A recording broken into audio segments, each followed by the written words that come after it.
My pants are wet. That suit is wet.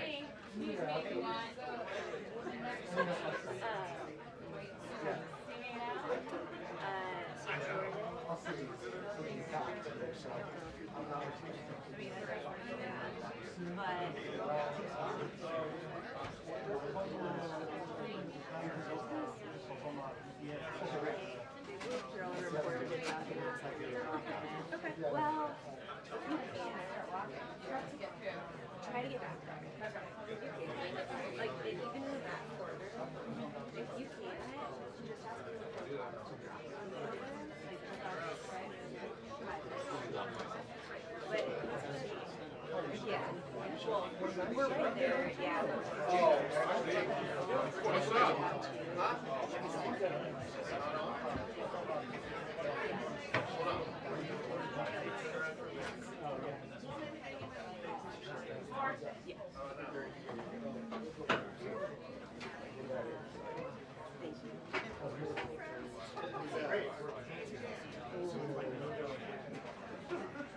Gotta fight through April. Gotta fight through Hi.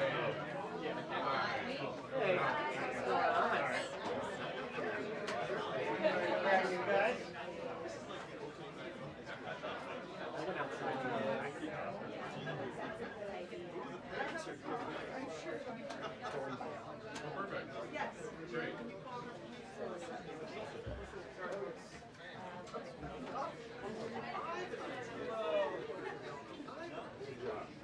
Pardon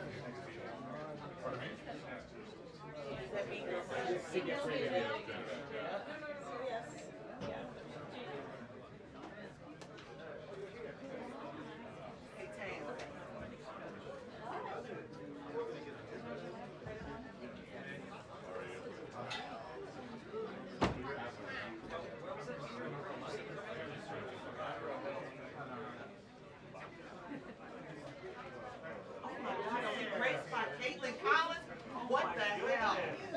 Caitlin Collins, the queen of CNN. You are now back home. How does it feel? You're back home. Feels good? It's purple. Okay. Welcome back, sister.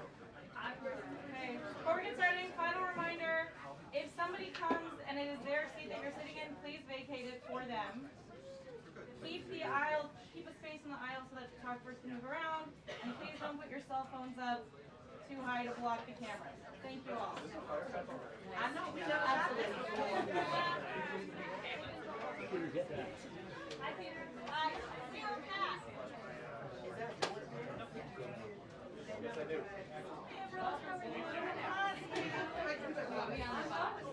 Go through that way. But you're not going to give Rather not. Very well.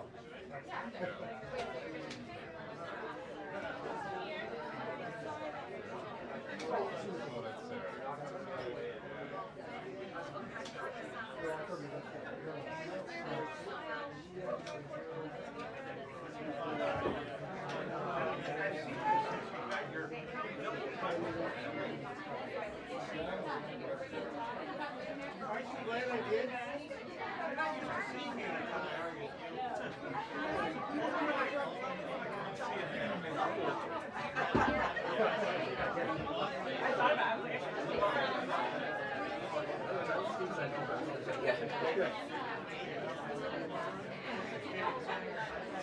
I wish I could hand the camera to show you. Actually, this is safe.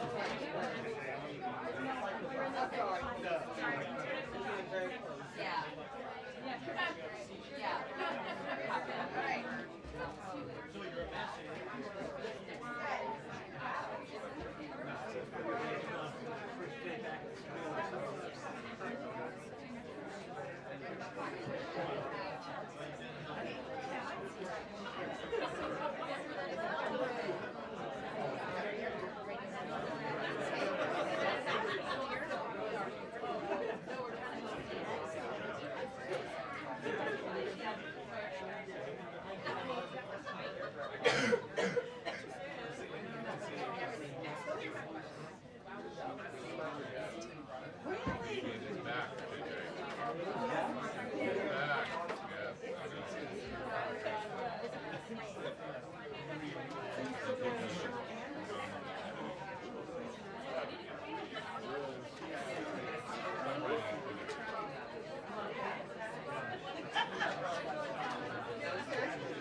Even Casey Collins. Even Casey Collins, girl, she's all right. Doesn't matter which one. No, up to you guys. I would not be surprised.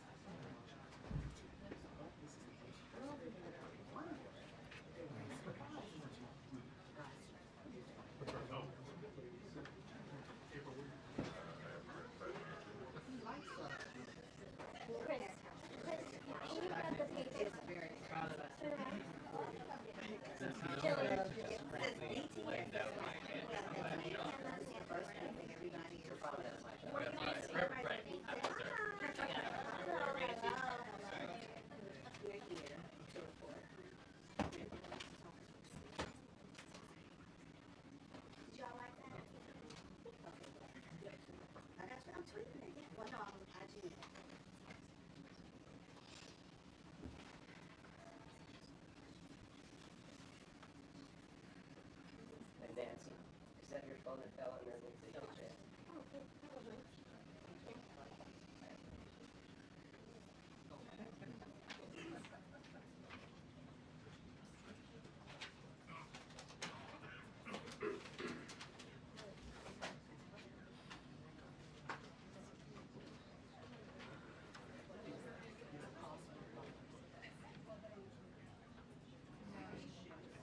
Do they know about you? Of course, that's the question. That remains to be seen. Obviously, White House briefings were a huge point of interest in the first Trump administration, and I can tell you it seems to be the way today. This is a very packed briefing room. It is essentially standing room only around the seats that you are seeing here, and that is because we are expecting the White House press secretary, Caroline Leavitt, to come out at any moment and take questions from reporters. And of course, there are many questions to ask about the Well, guys, sort of I'm gonna have to sit down. This starts on time. I'll tell you, it took a while just to get to my seat because the room is packed with people. I mean, I've never seen it like this in here the whole time I covered President Biden. This is obviously the first briefing of this new Trump administration, and there is no shortage of things to ask about. I mean, day one, there were 200 or so executive actions that were taken. The president last night signed another slate of 5, I believe, seen all the executive orders and one action that added even more discussion morning. So new executive orders coming in every day, basically. The news she's executive order that's getting away. It's about the memo that caused all the federal funding. She will not be a stranger to any of his supporters. She ran unsuccessfully for a Congress seat in New Hampshire, and now, of course, she will be taking the podium at a time when there are a lot of questions about all of the activity that we've seen on the West Wing in just over a week of Trump's second term for us. Thank you.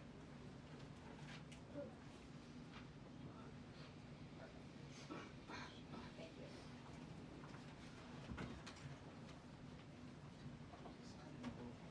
Was it, maybe they're taking the wrong mic. Okay, they just did the 2-minute warning, so I'm just gonna say. They were hearing shotgun audio, I think.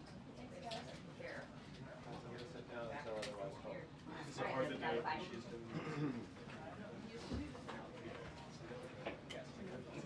throwing it right out, right?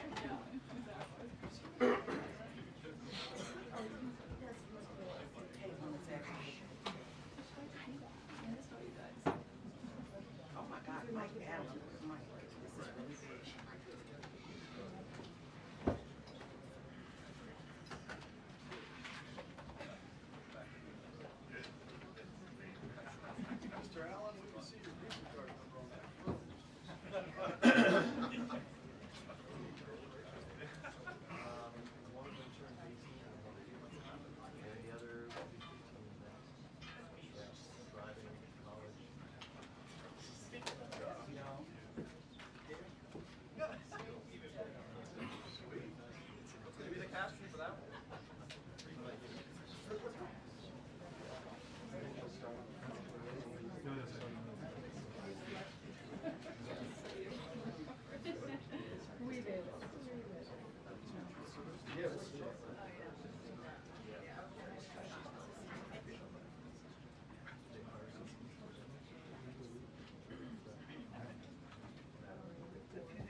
none of it.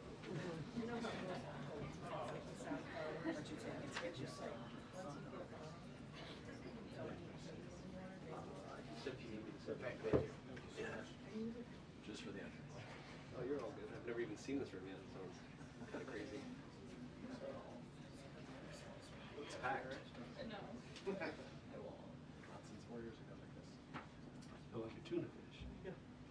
Imagine being back there. Sardine. Good afternoon, everybody. How are we? Good to see all of you. It's an honor to be here with all of you. A lot of familiar faces in the room, a lot of new faces. And President Trump is back, and the golden age of America has most definitely begun. The Senate has already confirmed 5 of President Trump's exceptional cabinet nominees: Secretary of State Marco Rubio, Defense Secretary Pete Hegseth, CIA Director John Ratcliffe, Homeland Security Secretary Kristi Noem, and Treasury Secretary Scott Bessent. It is imperative that the Senate continues to confirm the remainder of the president's well-qualified nominees as quickly as possible.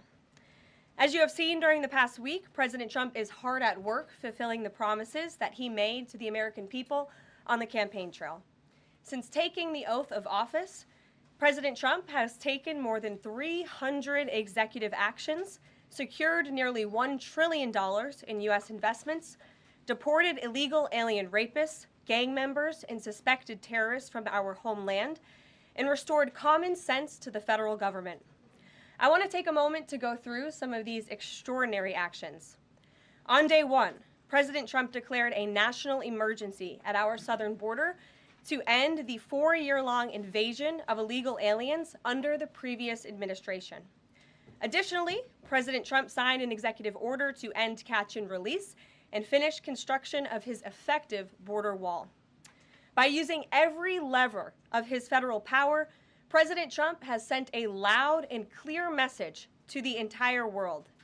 America will no longer tolerate illegal immigration, and this president expects that every nation on this planet will cooperate with the repatriation of their citizens. As proven by this weekend, when President Trump swiftly directed his team to issue harsh and effective sanctions and tariffs on the Colombian government, upon hearing they were denied a U.S. military aircraft full of their own citizens who were deported by this administration. Within hours, the Colombian government agreed to all of President Trump's demands, proving America is once again respected on the world stage. So, to foreign nationals who are thinking about trying to illegally enter the United States, think again. Under this president, you will be detained and you will be deported. Every day, Americans are safer because of the violent criminals that President Trump's administration is removing from our communities. On January 23rd, ICE New York arrested a Turkish national for entry without inspection who is a known or suspected terrorist. On January 23rd, ICE San Francisco arrested a citizen of Mexico unlawfully present in the United States who has been convicted of continuous sexual abuse of a child aged 14 years or younger. ICE St. Paul has arrested a citizen of Honduras who was convicted of 4th-degree criminal sexual conduct with a minor. ICE Buffalo arrested a citizen of Ecuador who has been convicted of rape.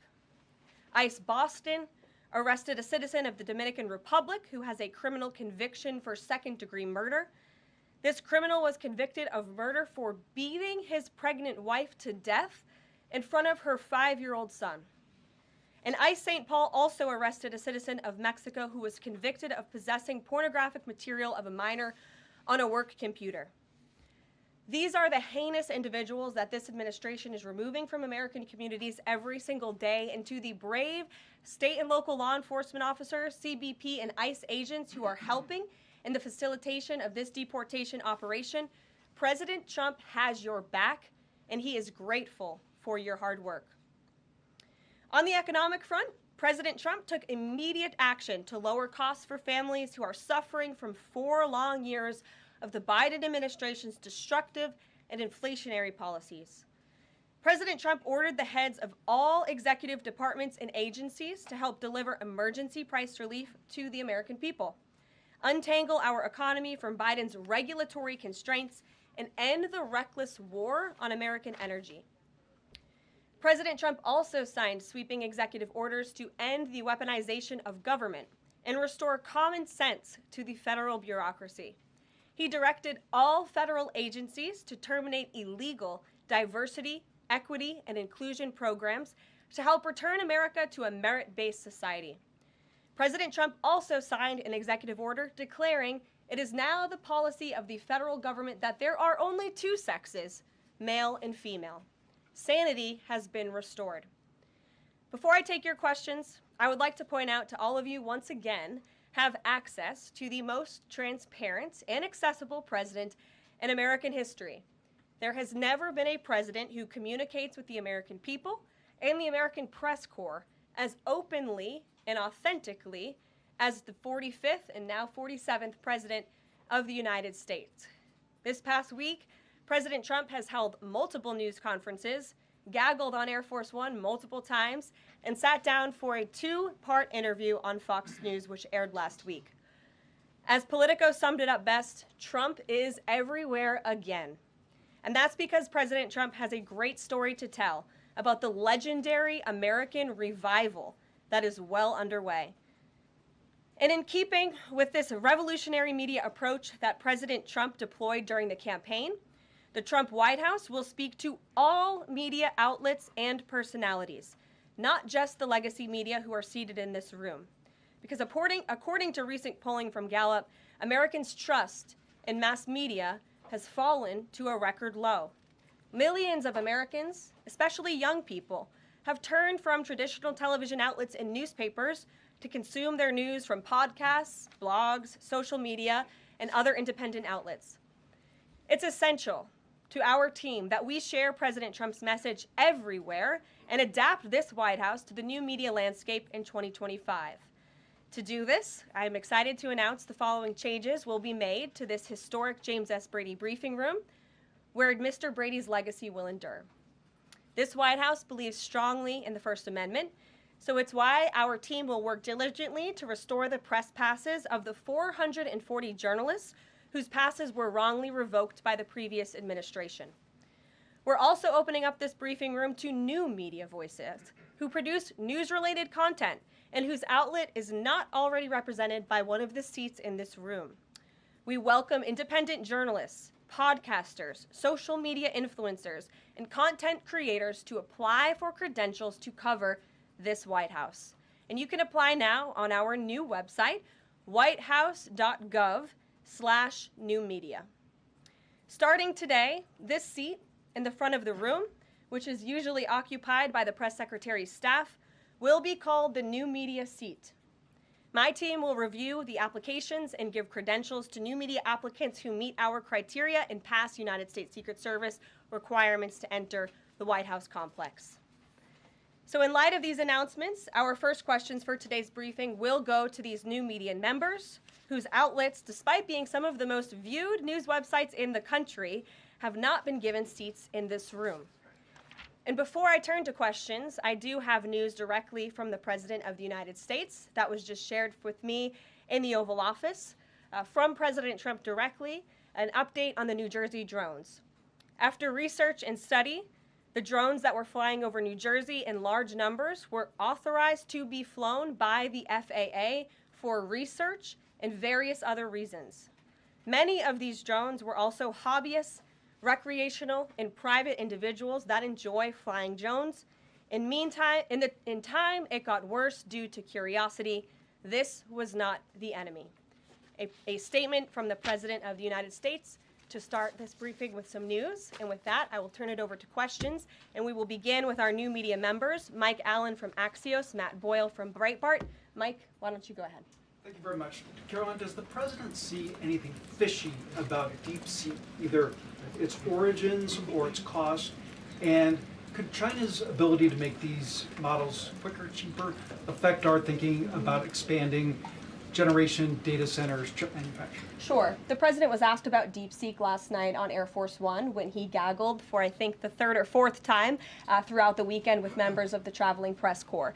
The president said that he believes that this is a wake-up call to the American AI industry. The last administration sat on their hands and allowed China to rapidly develop this AI program. And so President Trump believes in restoring American AI dominance. And that's why he took very strong executive action this past week to sign executive orders to roll back some of the onerous regulations on the AI industry. And President Trump has also proudly appointed the first AI and crypto czar at this White House, David Sachs, whom I spoke with yesterday, very knowledgeable on this subject, and his team is here working every single day to ensure American AI dominance. As for the national security implications, I spoke with NSC this morning. They are looking into what those may be, and when I have an update, I will share it with you, Mike. Carolyn, you say restore U.S. dominance. Is there a fear that the U.S. either is falling or has fallen behind? And how would the president make sure the U.S. stays ahead? No, the president is confident that we will restore American dominance in AI. Yeah, so Caroline, first off, thank you to you and President Trump for actually giving voices to new media outlets that represent millions and millions of Americans. The thing I would add, I've got a two-part question for you. The first is just can you expand upon what steps the White House is going to take to bring more voices, not less, which is what our founder, Andrew Breitbart, believed in, into this room where they rightfully belong? Yeah. Absolutely. And as I said in my opening statement, Matt, it is a priority of this White House to honor the First Amendment. And it is a fact that Americans are consuming their news media from various different platforms, especially young people. And as the youngest press secretary in history, thanks to President Trump, I take great pride in opening up this room to new media voices to share the president's message with as many Americans as possible. In doing so, number one, we will ensure that outlets like yours, Axios and Breitbart, which are widely respected and viewed outlets, have an actual seat in this room every day. We also, again, encourage anybody in this country, whether you are a TikTok content creator, a blogger, a podcaster, if you are producing legitimate news content, no matter the medium, you will be allowed to apply for press credentials to this White House. And as I said earlier, our new media website is whitehouse.gov/new media. And so we encourage people to apply. Again, as long as you are creating news-related content of the day and you're a legitimate independent journalist, you're welcome to cover this White House. And secondly, Caroline, you said you laid out several of the actions that President Trump has taken. That obviously, it's a stark contrast to the previous administration of breakneck speed from President Trump. Can we expect that pace to continue as the first 100 days moves along here and beyond that?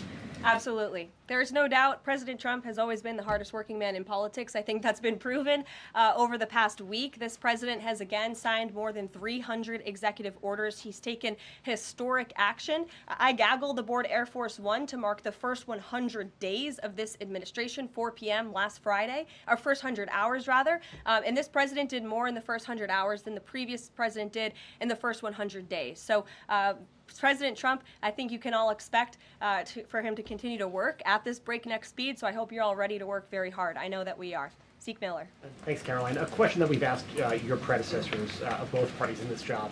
When you're up here in this briefing room speaking to the American public, do you view yourself and your role as speaking on, advocating on behalf of the president or providing the unvarnished truth that is, not to lie, not to obfuscate to the American people? I commit to telling the truth from this podium every single day. I commit to speaking on behalf of the President of the United States. That is my job. And I will say it's very easy to speak truth from this podium when you have a president who is implementing policies that are wildly popular with the American people, and that's exactly what this administration is doing. It's correcting the lies and the wrongs of the past 4 years, many of the lies that have been told to your faces in this very briefing room. I will not do that. But since you brought up truth, Zeke, I would like to point out, while I vow to provide the truth from this podium, we ask that all of you in this room hold yourselves to that same standard. We know for a fact there have been lies that have been pushed by many legacy media outlets in this country about this president, about his family, and we will not accept that. We will call you out when we feel that your reporting is wrong or there is misinformation about this White House. So yes, I will hold myself to the truth, and I expect everyone in this room to do the same. And Caroline, just on a substantive question, yesterday the White House Office of Management and Budget directed across the board freeze, with some exceptions for individual assistance, we understand, to federal grants. It's caused a lot of confusion around the country among Head Start providers, among providers services to homeless veterans, Medicaid providers, states saying they're having trouble accessing the portal. Could you help us clear up some of the confusion, give some certainty to folks, and also, is that uncertainty, how does that uncertainty service the president's voters? Well, I think there's only uncertainty in this room amongst the media. There's no uncertainty in this building. So let me provide the certainty and the clarity that all of you need. This is not a blanket pause on federal assistance and grant programs from the Trump administration. Individual assistance, that includes, I'm not naming everything that's included, but just to give you a few examples, Social Security benefits, Medicare benefits, food stamps, welfare benefits, assistance that is going directly to individuals will not be impacted by this pause. And I want to make that very clear to any Americans who are watching at home who may be a little bit confused about some of the media reporting. This administration, if you are receiving individual assistance from the federal government, you will still continue to receive that.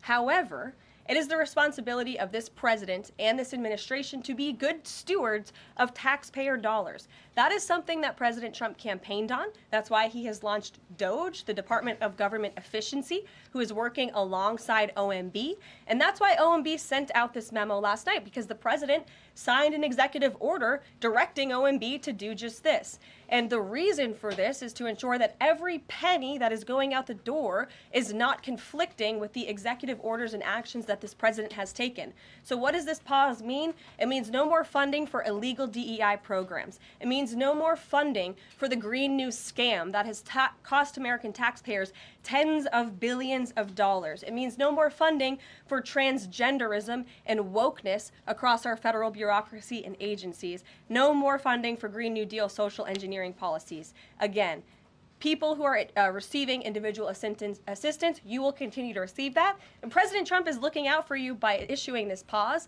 because he is being good steward of your taxpayer dollars. Thanks, Caroline. Sure. How long is this pause going to last, and how is the Trump administration recommending that organizations that rely on federal funding make payroll, pay their rent in the meantime? It is a temporary pause, and the Office of Management and Budget is reviewing the federal funding that has been going out the door. Again, not for individual assistance, but for all of these other programs that I mentioned. I also spoke with the incoming director of OMB this morning, and he told me to tell all of you that the line to his office is open for other federal government agencies across the board, and if they feel that programs are necessary and in line with the president's agenda, then the Office of Management and Budget will review those policies. I think this is a very responsible measure. Again, the past 4 years, we've seen the Biden administration spend money like drunken sailors. It's a big reason we've had an inflation crisis in this country, and it's incumbent upon this administration to make sure, again, that every penny is being accounted for honestly. Why impose this pause with so little notice? Why not give organizations more time to plan for the fact that they are about to lose, in some cases, really crucial federal funding, at least for a period of time? There was notice. It was the executive order that the president signed. There's also a freeze on hiring, as you know, a regulatory freeze, and there's also a freeze on foreign aid. And this is, again, incredibly important to ensure that this administration is taking into consideration how hard the American people are working. And their tax dollars actually matter to this administration. You know, just during this pause, DOGE and OMB have actually found that there was $37 million that was about to go out the door to the World Health Organization, which is an organization, as you all know, that President Trump, with the swipe of his pen in that executive order, is no longer wants the United States to be a part of. So that wouldn't be in line with the president's agenda. DOGE and OMB also found that there was about to be 50 million taxpayer dollars that went out the door to fund condoms in Gaza. That is a preposterous waste of taxpayer money. So that's what this pause is focused on, being good stewards of tax dollars. And so this doesn't affect Meals on Wheels or Head Start or disaster aid? Again, it does not affect individual assistance that's going to Americans. To follow up on Nancy, do you think there will be a list of who is affected and how much money is affected? How will these contractors and organizations know if they are actually having their funding frozen?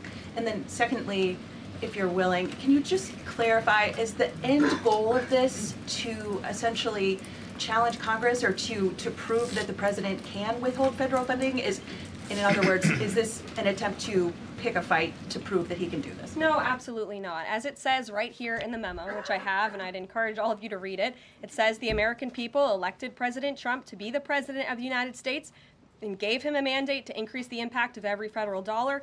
This memo requires federal agencies to identify and review all federal financial assistance programs and supporting activities consistent with the president's policies and requirements. The American people gave President Trump an overwhelming mandate on November 5th, and he's just trying to ensure that the tax money going out the door in this very bankrupt city actually aligns with the will and the priorities of the American people. Will there be a line? Yes. Welcome. You look great. You're doing a great job. You talked about transparency, and some of us in this room know how just transparent President Trump has been the last 5 or 6 years. I think you'll do the same.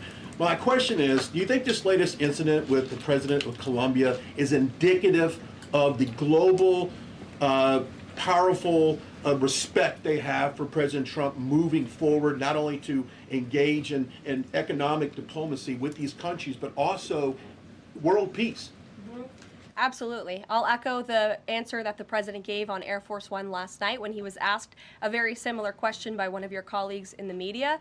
This signifies peace through strength is back. And this president will not tolerate illegal immigration into America's interior. And he expects every nation on this planet, again, to cooperate with the repatriation of their citizens who illegally entered into our country and broke America's laws. Won't be tolerated. And as you saw, the Colombian government quickly folded and agreed to all of President Trump's demands. Flights are underway once again. Two questions on deportations, if I may.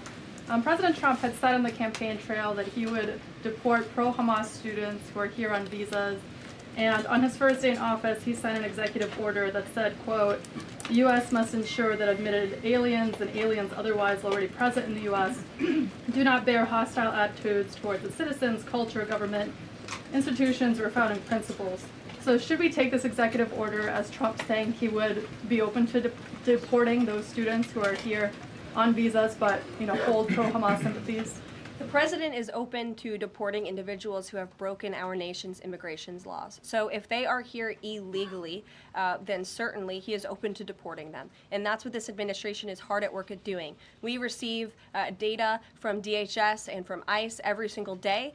From what we hear on the ground, ICE agents are feeling incredibly empowered right now because they actually have a leader in this building who is supporting them in doing their jobs that they were hired to do, which is to detain, arrest, and deport illegal criminals who have invaded our nation's borders over the past 4 years. That's what the president is committed to seeing. Peter. Very quickly, just following up on the question on immigration first. President Trump, during the course of the campaign in 2024, said the following about illegal immigration. He said, they're going back home where they belong, and we start with the criminals. There are many, many criminals. NBC News has learned that ICE arrested 1,179 undocumented immigrants on Sunday, but nearly half of them, 566 of the migrants, appear to have no prior criminal record besides entering the country illegally. Is the president still focused exclusively, which is a civil crime, it's not criminal?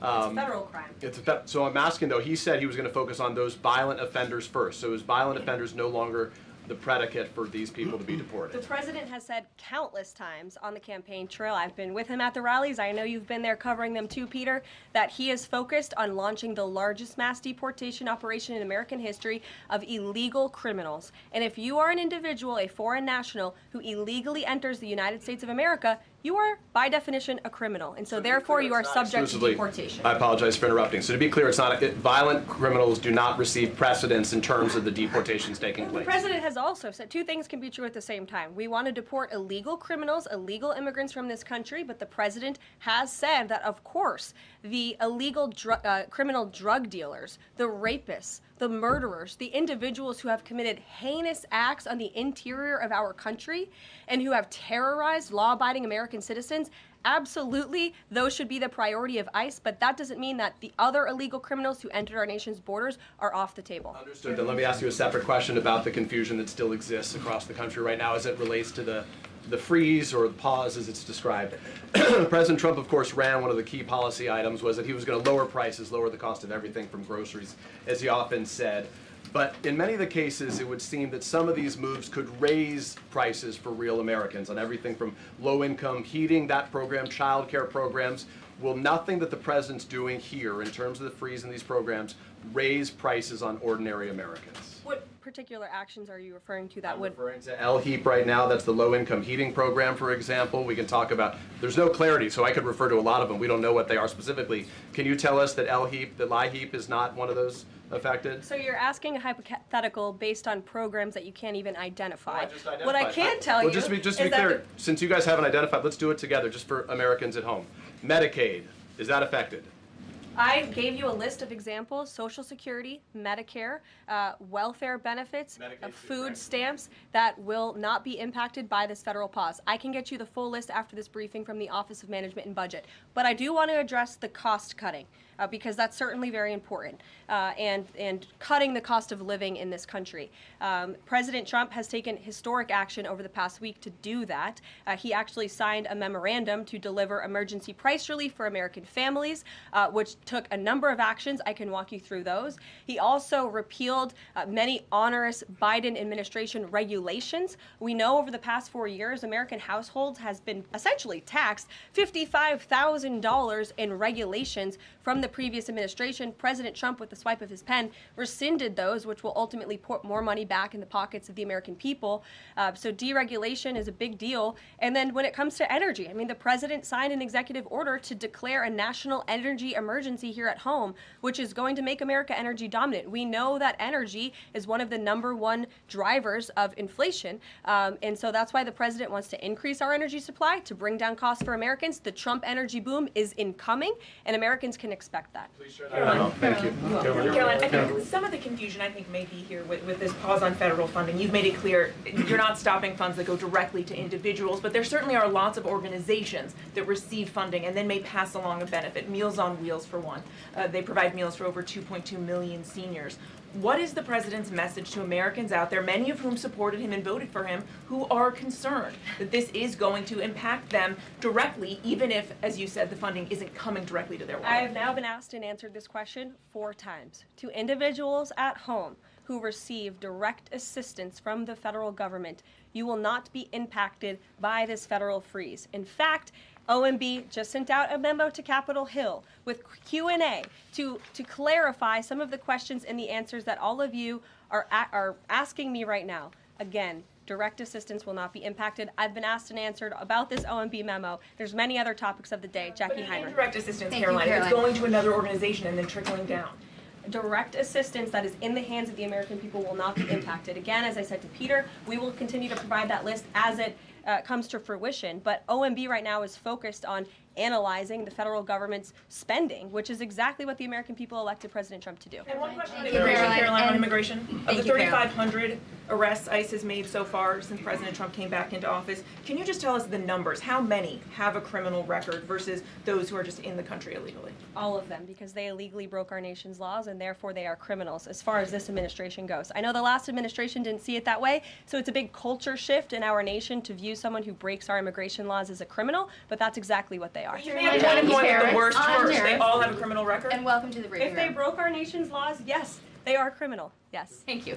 On stripping security details for figures like John Bolton, Pompeo, Brian Hook, Senator Tom Cotton said that he's seen the intelligence and the threat from Iran is real for anyone who played a role in Soleimani's strike. He voiced concern it wouldn't just impact those individuals, but potentially their family, innocent bystanders, friends, anyone who's near them when they're out in public. Is the president open to reconsidering his decision? The president was asked and answered this yesterday, and he was firm in his decision despite some of the comments that you had referenced, and he's made it very clear that he does not believe American taxpayers should fund security details for individuals who have served in the government for the rest of their lives, and there's nothing stopping these individuals that you mentioned from obtaining private security. That's where the president stands on it. I have no updates on that. Is there any concern that this decision might jeopardize the administration's ability to hire the best advisors for these kinds of positions in the future. No, in fact, I've talked to the presidential personnel office who has told me directly that there is such an influx of resumes for this administration that it's incredibly overwhelming. There is no lack of talent for the Trump administration. Reagan, would he take any responsibility if anything happened to these people? Would he feel at all that his decision was a factor in that? The president was asked and answered this yesterday. I defer you to his Thanks, comments. Caroline. Reagan, since you're in the back row, I hear you, the back row hasn't gotten much attention in the last 4 years, so I'm happy to answer your question. And I can project. Does the president intend to permanently cut off funding to NGOs that are bringing illegal foreign nationals to the country, such as Catholic Charities? I am actually quite certain that the president signed an executive order that did just that, and I can point you to that. One more, Caroline. President Trump issued an executive order on increased vetting for refugees and visa applications. Part of that order was considering an outright ban for countries that have deficient screening processes. Has the president considered yet which countries might fall into this category, or countries like Afghanistan or Syria under consideration for a full ban? Yeah, so the president signed an executive order to streamline the vetting for visa applicants and for illegal immigrants in this country who are coming, of course, from other nations. It also directed the Secretary of State to review the process and make sure that other countries around the world are being completely transparent with our nation and the individuals that they are sending here. And so the Secretary of State has been directed to report back to the president. I haven't seen that report yet. We've only been here for a few days.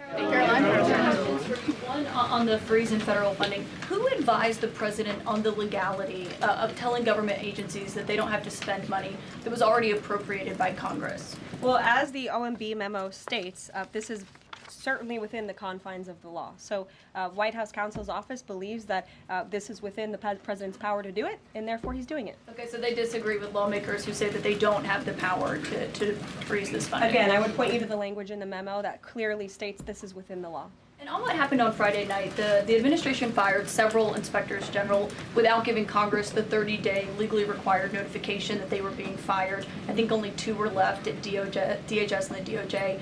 And then yesterday we saw several prosecutors, I believe 12, fired from the Justice Department who worked on the investigations into the president.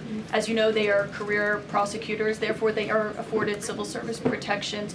How is the administration deciding which laws to follow and which ones to ignore? So it is the belief of this White House and the White House counsel's office that the president was within his executive authority to do that. He is the executive of the executive branch, and therefore he has the power to fire anyone within the executive branch that he wishes to. There's also a case that went before the Supreme Court in 2020, Scala Law LLC versus the Customs,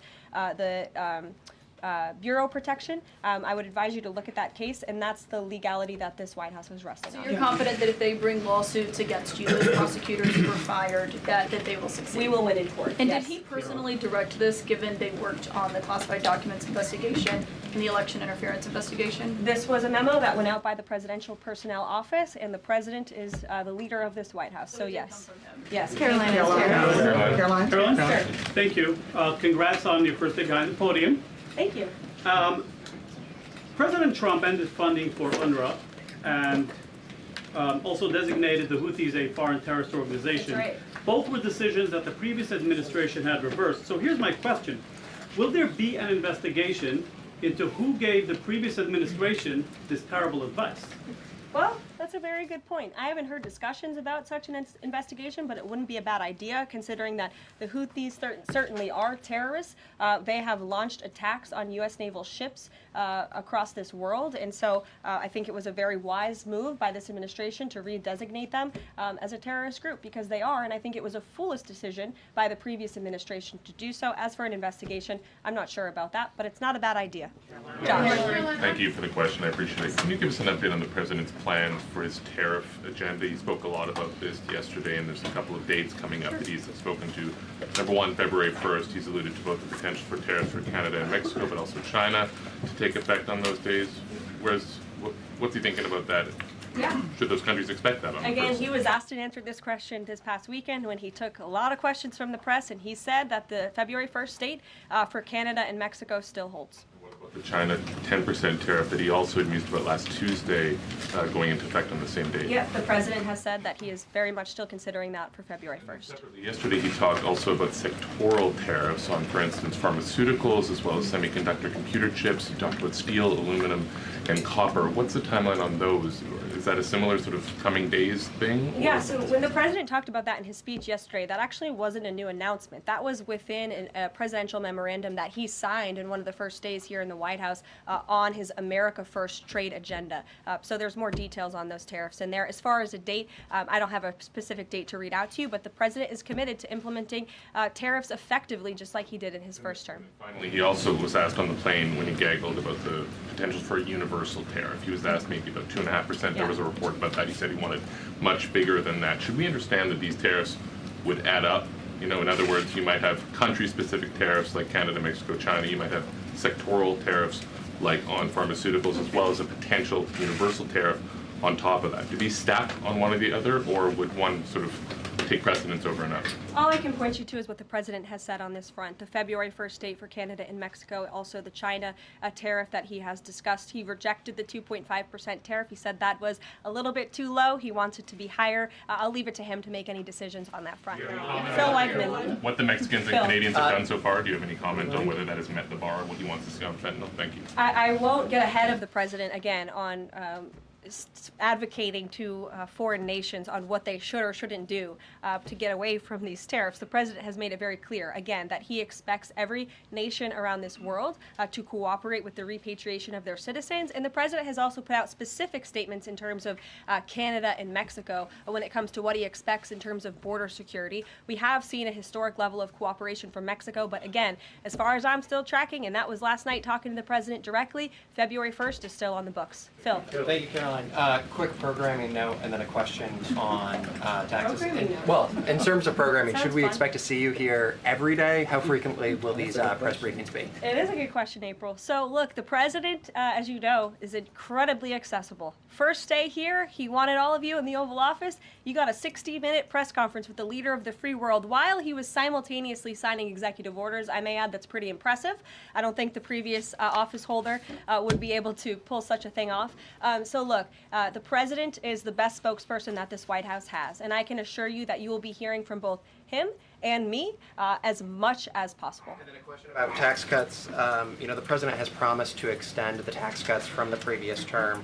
I'm curious, you know, does the president support corresponding spending cuts as some Republicans have called for in Congress? And will the new Treasury Secretary be leading those negotiations with the Hill as Mnuchin did during the first administration? The president is committed to both tax cuts and spending cuts, and he has a great team negotiating on his behalf, but there's no better negotiator than Donald Trump, and I'm sure he'll be involved in this reconciliation process as it moves forward. Caroline, in the announcement that you made last night on the Iron Dome, it said the president had directed that the United States will build this Iron Dome. Yeah. When you read into the executive order, it seemed short of that. It asked for a series of studies and reports back to him. Can you tell us whether the president has directed this? And if he is this concerned on this issue, why the suspensions that we saw listed by OMB included so many different nuclear programs, non-proliferation programs, programs to blend down nuclear weapons, and so forth? First of all, when it comes to the Iron Dome, the executive order directed the implementation of an Iron Dome. It also, as you said, kind of directed research and studies to see if or how the United States can go about doing this, particularly the Department of Defense. When it comes to the other question that you asked about those specific programs, again, I would say this is not a ban. This is a temporary pause and a freeze to ensure that all of the money going out from Washington, D.C. is aligned with the president's agenda. And as the Office of Management and Budget has updates on what will be kickstarted once again, I will provide those to you. Just clarify for a sec what you were saying before on Medicaid. it wasn't clear to me whether you were saying that no Medicaid would be cut off. Obviously, a lot of this goes to states before it goes to individuals and so forth. So are you guaranteeing here that no individual now on Medicaid would see a cutoff because of the pause? I'll check back on that and get back to you. John. Thanks a lot, Caroline. As you know, in the first week that the president was in office, signed an executive order as it relates to birthright citizenship, trying to eliminate that. Now, 22 state attorney generals have said that this is unconstitutional. A federal judge has just agreed with their argument. What's the administration's argument for doing away with birthright citizenship? The folks that you mentioned have a right to have that legal opinion, but it is in disagreement with the legal opinion of this administration. This administration believes that birthright citizenship is unconstitutional, and that is why President Trump signed that executive order. Illegal immigrants who come to this country and have a child are not subject to the laws of this jurisdiction. That's the opinion of this administration. We have already appealed the lawsuit that was filed against this administration, and we are prepared to fight this all the way to the Supreme Court if we have to, because President Trump believes that this is a necessary step to secure our nation's borders and protect our homeland. On foreign policy, Caroline, on foreign policy, if I may, the president's commitment to the NATO Defense Alliance, is it as strong as the prior administration? Is it the same as when he served as president in his first term in office? As long as NATO pays their fair share, and President Trump has called on NATO allies to increase their defense spending to 5%. You actually saw the head of NATO at Davos last week on Bloomberg television saying that President Trump is right, and if Europe wants to keep itself safe, they should increase their defense spending. I would just add that there was no greater ally to our European allies than President Trump in his first term. The world for all nations in Europe and of course here at home was much safer because of President Trump's peace through strength diplomatic approach. Monica. Thank you, Caroline, and it's great to finally be called on as well in the briefing room. I appreciate that. Of course, we know President Trump just got back from North Carolina and California meeting with victims of natural disasters. There's the 2-year anniversary of the East Palestine, Ohio toxic train derailment. Does the president have any plans to go visit the victims of that toxic spill or just visit in general? No plans that I can read out for you here. If that changes, I will certainly keep you posted. What I can tell you is that President Trump still talks about his visit to East Palestine, Ohio.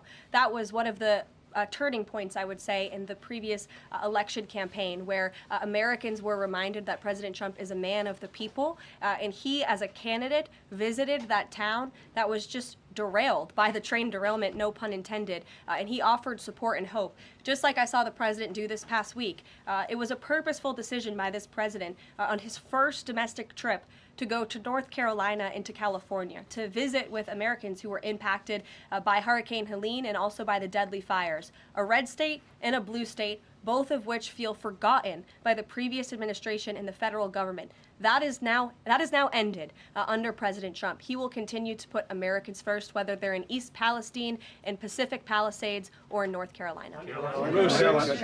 Thank you, Caroline. On California, could you please clarify what the military did with the water last night as referenced in the president's Truth Social post? The water has been turned back on in California, and this comes just days after President Trump visited Pacific Palisades, and as you all saw, applied tremendous pressure on state and local officials in Pacific Palisades, including Los Angeles Mayor Karen Bass, to turn on the water and to direct that water to places in the south and in the middle of the state that have been incredibly dry, which has led to the expansion, the rapid expansion of these fires. So could you clarify what the military's role was, where the water came from, and how it got there? Again, the Army Corps of Engineers has been on the ground in California to respond to the devastation from these wildfires, and I would point out that just days after President Trump visited the devastation from these fires, the water was turned on. That is because of the pressure campaign he put on state and local officials there who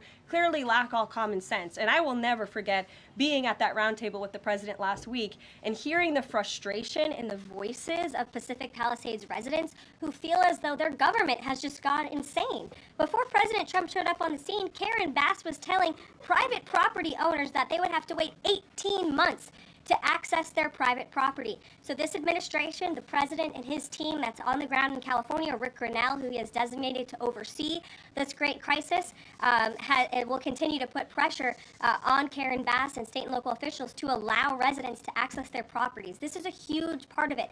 These residents want to take part in their own clearing out of their properties. They should be able to do that. It's the United States of America. What happened to our freedom? Clearly it's gone in California, but not anymore under President Trump.